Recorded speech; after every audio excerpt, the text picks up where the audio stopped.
The protests are continuing in the Armenian capital Yerevan following Azerbaijan's military action. Well, demonstrators blocked entrances to government buildings and the central city square. They're angry with Prime Minister Nikol Pashinyan and are demanding authorities intervene in the conflict to protect the ethnic Armenian population in the region. Well, we can now speak to Edmon Marukyan, Ambassador at Large at the Ministry of Foreign Affairs of Armenia. He joins us from Yerevan. Welcome to the programme. So, Azerbaijan says it's launched an anti-terrorist operation. What's your reaction to that? Thank you for having me, sir. So, Azerbaijani, it's a propaganda. There are no terrorists. There are no terrorists at all. So, and whatever happening right now, it's a terroristic attack. So, Azerbaijan launched a large-scale attack, aggression against peaceful people of Nagorno-Karabakh. And already we are receiving information, more than 3 dozens of people killed, also civilians, children wounded and killed, more than 100 people wounded. And Armenian villages of Nagorno-Karabakh are, under the Azerbaijani occupation right now. Azerbaijani forces invaded these villages, and they violated the ceasefire which they signed with President Vladimir Putin and Prime Minister Pashinyan. So they violated the line of contact which was established based on November 9 trilateral statement.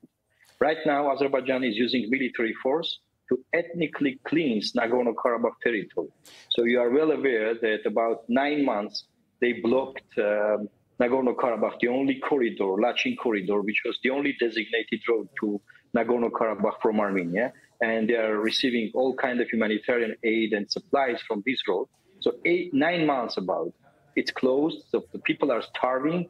And now Azerbaijan is attacking the people who are trapped there and starving. So they're killing starving people and the peaceful people, and arguing that it's an anti-terroristic operation. This is total lie and Azerbaijani propaganda. Okay, let me just jump in there if I may. Forgive me. I mean, this is a long-standing dispute which led to large-scale hostilities, didn't it, in the 1990s and 2020. Do you believe we could be heading for something like that again? Yes, of course. I mean, right now it's a large-scale escalation and large-scale attack.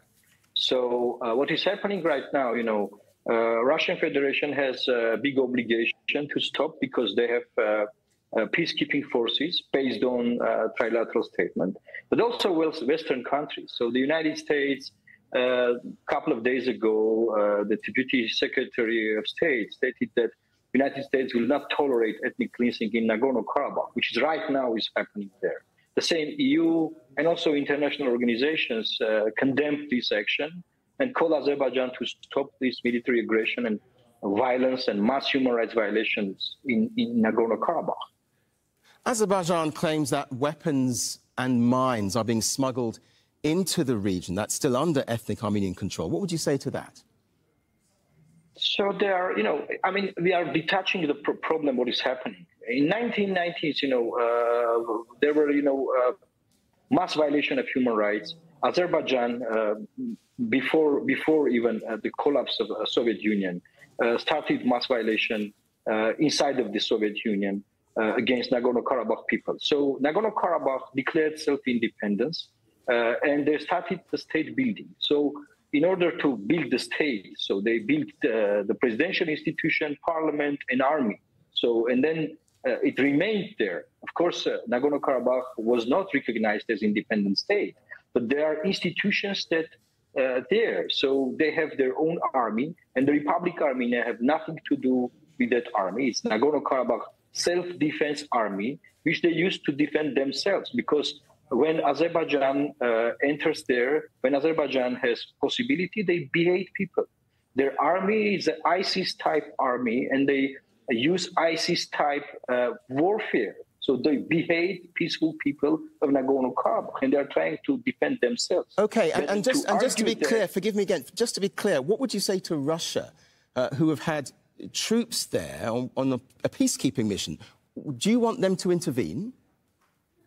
I already said Russia has the main obligation to stop this violence and bloodshed because Russia has peacekeeping forces based on trilateral statement, and they must defend the peaceful people of Nagorno-Karabakh. They must keep the ceasefire. They must keep the line of contact, and also they must open the Lachin corridor, which they were not doing during the 9 months of this blockade. And back in 2020, I mean, a truce saw Armenia cede territories that it had controlled for years. Do you fear that could happen again? Do you mean Armenian interference? Yes. The Republic of Armenia is not interfering.